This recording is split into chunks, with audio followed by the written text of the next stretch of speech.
So I was a junior in college when we met. She was a freshman. I was 2 years older. And then Papa going from you. then she said, listen. No, the older girls didn't want me, so.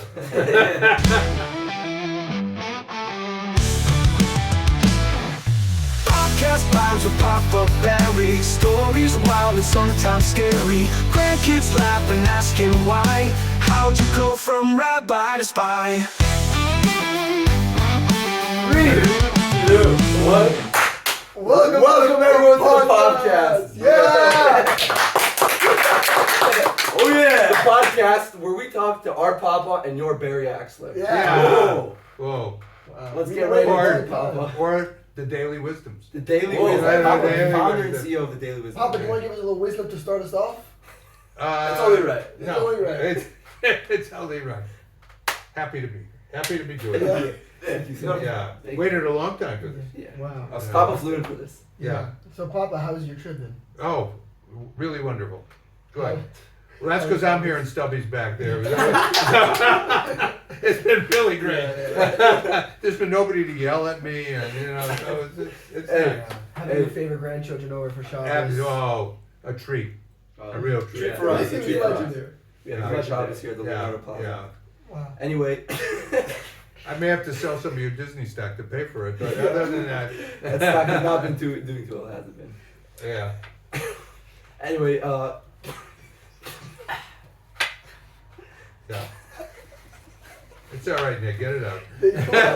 Maybe. We have to be professional here. Papa, Let's start start us us off. off, We maybe. gotta put on a game. Deep breath, bro. Let's go. Okay. Anyway, let's start off with your childhood, Papa. Childhood.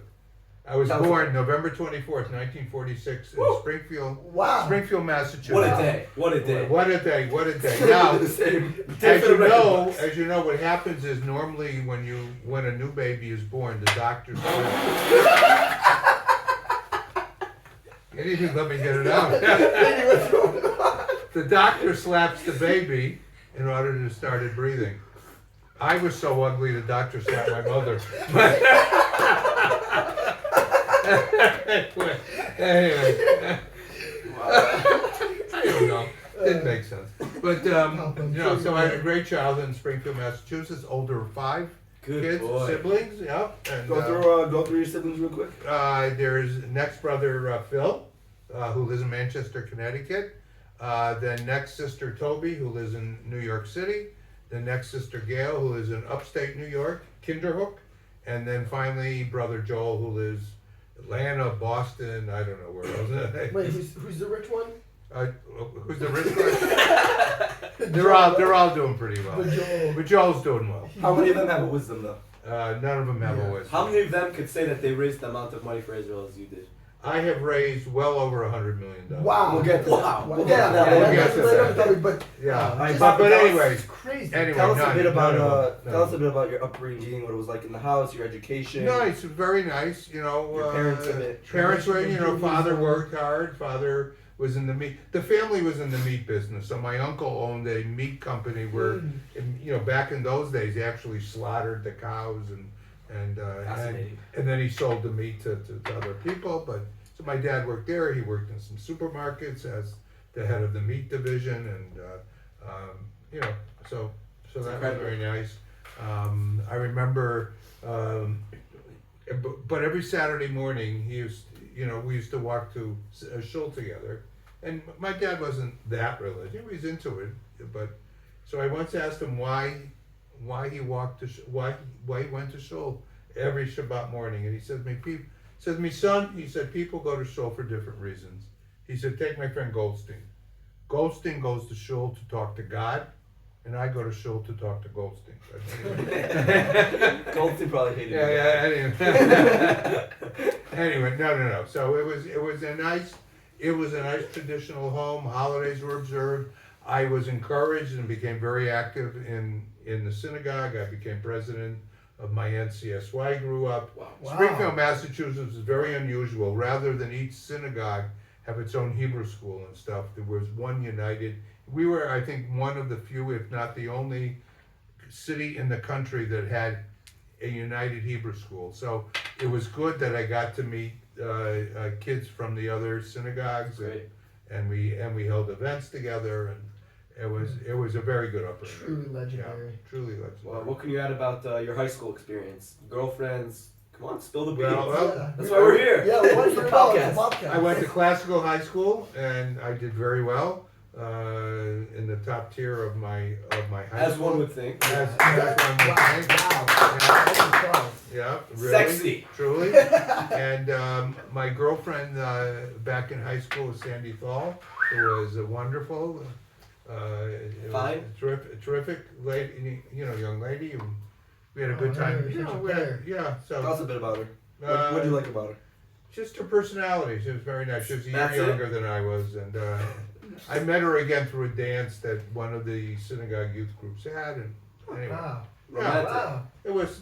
I wouldn't Wait. say romantic, Hey, but Having fun. How Two long- kids having having fun, fun. yeah. How long did you guys go out for? Till I went to college, so it was about a year and a half, something. Okay. Yeah. And And you then played she in went sports? on. And, what? You I played play sports? sports. I did play sports. What was your nickname? Scooter.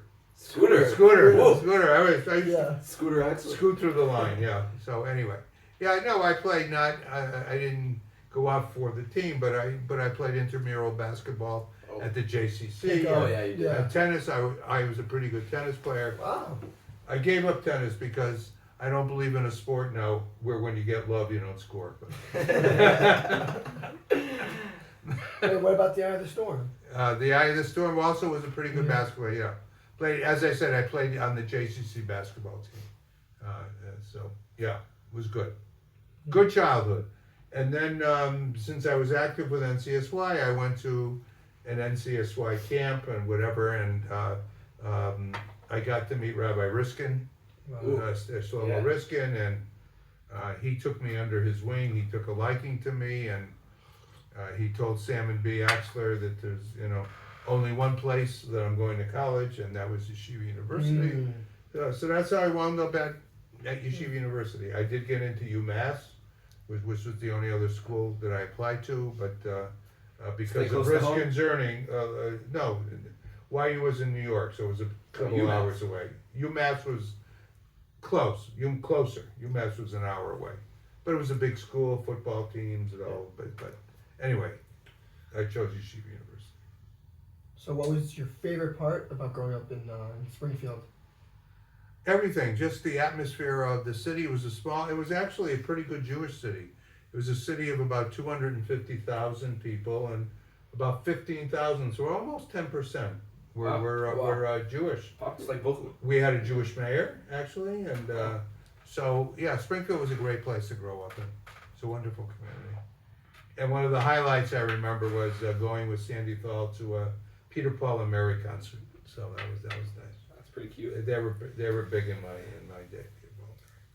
So yeah, Talk to us a bit about your college experience. What did you study in YU? I And, studied uh, sociology. Ooh. I did not have a very good experience. I did not like the Community in YU. the restrictions, and for example, I remember I think it was my junior senior year. I went down with a group of guys, or I went down to 42nd Street in New York. Yeah, that's an area with movie theaters and other kinds of stuff. It was, it's a Times Square area today. And I was walking around and didn't have my kippah on. I guess somebody from the school saw me without my kippah on, and they reported me. Can you imagine this? Yes. Wow. That's crazy. So I got called into. This was the year. Oh, this is Snitch. this was my senior year, and this was the year 1968, where we were having all of the Vietnam riots, all the Vietnam protests. Columbia University was under siege. I mean, it was really bad. Things were going bad out. And here I'm called into the dean's office because I wasn't wearing a yarmulke on Times Square. And I said to him, "You got to be kidding me." I said, "The world is falling apart outside. Campuses are erupting. There's protests all over the place. And you're calling me in to talk about the fact that I'm not wearing my yarmulke?" How are they? I told him, "Go F yourself." And I walked out, so I didn't like it was too restrictive for me, Religiously. religiously. But it was a good, tough education, because at Yeshiva University, while almost all of my other people that I knew who were at the normal colleges only had one course of study. We actually had two courses of study. We had Jewish classes in the morning, and then in the afternoon we had the English classes. So we had double studies. So when it came time for finals, we were inundated. We not only had the Jewish studies that we had to prepare for, or the secular studies, but both together. So it was a real test. It was a real grind. It was not easy. I played a lot of pickup basketball in the evenings, and then we'd go down to a place called Ratner's. Ratner's was a wonderful dairy restaurant on the Lower East Side, and they had delicious rolls, and they would bring out the new rolls like at 2 a.m, and we would go down after basketball, and Classic move. we were there at 2 a.m for the delicious rolls. And we used to take them back to the dormitory with us. So it was good friends, nice time, and A lot of antics. yeah. Some And great then when I was antics. graduating in 1968, the Vietnam War was at its height, and there were very few draft deferments. There was no graduate school deferment, for They wanted example. upper berth to come back. They wanted, and there were very few options open. You could run to Canada, or so there weren't many options open. So, and here I'm wondering what I'm going to do. And somebody said to me, "You jerk! You're at Yeshiva University. Stay on and go to rabbinical school at Yeshiva University and get a 4D deferment." That meant for divinity deferment. That meant that I was deferred for 4 years. So YU there was a group of 10 or 12 of us, and they created a special program just for us at the time with an affiliate a place called the Masifta of Yonkers. And the 10 or 12 of us went there, and we spent the 4 years. And by the time we graduated, we dodged the bullet. And by the time the 4 years was over, the war was almost over. They had a number draft. They had numbers, and thank God November 24th came out very low. I didn't have to worry. So that was Wow. the story. The Army contacted me, and by that time I was going with Shoshana, and we were about to get married. And the Army contacted me, wanted to know whether I wanted to go in. I would go in as a captain. It was a very good deal. But we didn't want to choose Army. It was a very good deal, and I did think about it, but it wasn't quite. We didn't want to move around from base to base and have that kind of a life, so chose not to go in. And first went to work for the city of New York. I was I don't know how to describe it. There were a lot of kids that were dropping out of the New York City schools. And my assignment was to go to the homes and find out why they were dropping out of school, and try and devise a plan to get them back to school. So I did that, and then I applied for and I got a job. I was to become the executive director of the Jewish Federation. Wow. Up in Kingston, New York. Jeez. At the age of 23, I was Wow. the youngest Jewish Federation director in the country for about 7 or 10 years. Yeah, Damn. yeah. So I did that. Ema and I went up. Shoshana and I went up. It was Wait, tell us about that. it was a great experience. It was a great little community. I learned my craft. I learned how to fundraise. I ran a day camp. I did everything. I even got to meet Floyd Patterson, the former heavyweight champ. He came to speak. He was like an associate sheriff in the area. That's where he lived. So I got him to speak to a JCC sports night, and That's awesome. I'm gonna Yeah. stop you right here for a second before we get to Bubby Shoshi and Yeah. the beginning of your career. I yeah, want to take you back for a second to what you said about your education at YU, yeah. where you spoke about the intensity between the Jewish studies and the secular It was studies. very difficult. Yeah. So I want to ask you, looking back, do you think that was sort of a smart decision you made by choosing to go to YU? And are you happy that you had that? Well, sort of, it helped me in my career, right? I mean, there's no doubt about it that when I put down that I went to YU and, certain jobs, I spent my career 30, 40 years in the Jewish communal field, so it certainly didn't hurt. And with But it wasn't the most pleasant of experiences. just in general, the atmosphere. You had to adhere to their way of life, and there was no deviation. And that, coupled with the intensity, as I said, the double studies, was hard. Did you But have time for but- nightlife? what? No, not really. Not when you have that much stuff that you're doing. You have as I said, you had the 2 study programs. You didn't really, and YU wasn't geared toward a nightlife kind of. It wasn't like NYU or any of the other schools where they had parties and dormitory or sororities or frats. There was none of that. I guess our frat was Olive Ben Kimball, but but anyway, so we didn't have that kind. It was study a serious study. Nothing really the school sponsored that would be fun oriented. I would say, and so anyway, you had to make Basically, your own stuff. don't go to YU. That's what you're saying. No, I'm not saying that. I'm not, I don't want them to come down on me, so I'm not saying that. But I did, the greatest thing I did at YU was I invented their basketball cheer. We had a somewhat good team, and at halftime, the teams would go, and Papa would run out on the court and would scream, "What do you do when you're cold?" And the answer was yeshiva. So anyway, that's probably my most noted thing at That's good. It's tough. Yeah, Still do it to this day. to this day. Yeah. Yeah. So anyway, so that's what happened, and so I went to Kingston, New York, and Stubby and I were married at that time. We had just gotten married, and she was still at Stern, so she would take the Bobby? train. Bobby, Yeah. She would take the train down to school and finish up, and so anyway, we did that for 2 years. I was a director there for 2 years, and then what happened was that the National Jewish Federation organization had people from the national organization that went out to visit federations. So I had this guy who was assigned to me from the National Jewish Federation office, and he came and he liked Bubby Shoshi and me, and so anyway, he told us about there was an opportunity that was open in New London, Connecticut, which was Kingston, New York was about 700 Jewish families. New London, Connecticut was about 1,800 Jewish families. Wow. A little bit bigger community. Yeah. They said there's an opening there to be the first director, first executive director, and would you?